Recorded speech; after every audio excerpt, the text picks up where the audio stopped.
Hello, I'm Kane Compton, and this is my proposal. An issue that has affected my community and will soon affect the majority of the world is rising sea levels. Growing up in Charleston, South Carolina has been an extreme privilege and a blessing that I will forever be thankful for.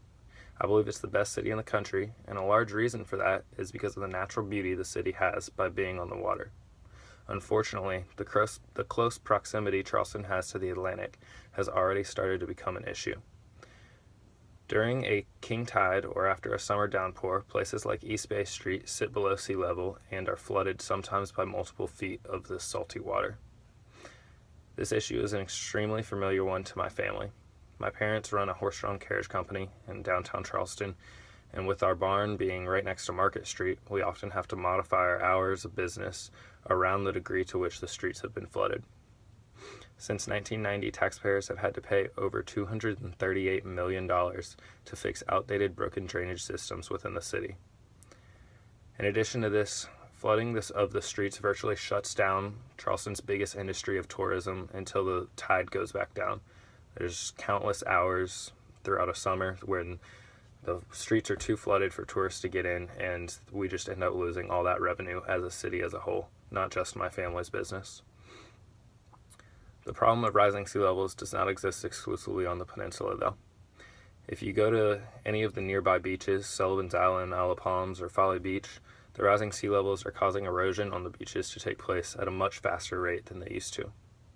Folly Beach has been renourishing, or really what that means is just putting new sand on their beaches for quite some time now. But as of recently, they're having trouble finding more sand. We're actually running out of viable sand. The most recent renourishment that took place on Folly Beach was rocky sand that was dredged out of the sea. You can actually feel a pretty big difference from some parts of Folly Beach and the sand there too if you were to go to Isle of Palms or Sullivan's Island. This process is very expensive for the citizens of Folly Beach, costing them over $55 million since the renourishments started in 1996. Rising sea levels have not been good for the local aquatic systems either. Take Shim Creek, for example, which is just a few blocks away from my house. As high tides get higher, many of the old septic tanks under creekside homes have begun leaking into the creek, leading to fecal matter in Shim Creek being among the highest in the state. I used to see schools of redfish and families of dolphins nearly every day as I biked to elementary school over Shim Creek Bridge.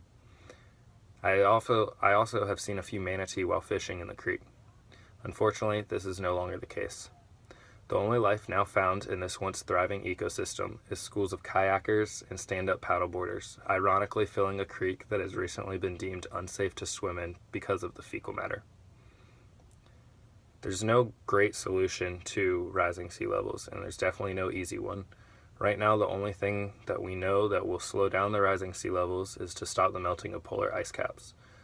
I think the best way to do this is to have a vast majority of the world's nations become more reliant on renewable energy. That's a big step and a hard step, and I know I won't be able to change that on my own, but I do think the globe as a whole is becoming more informed and starting to take a step in the right direction. Thank you.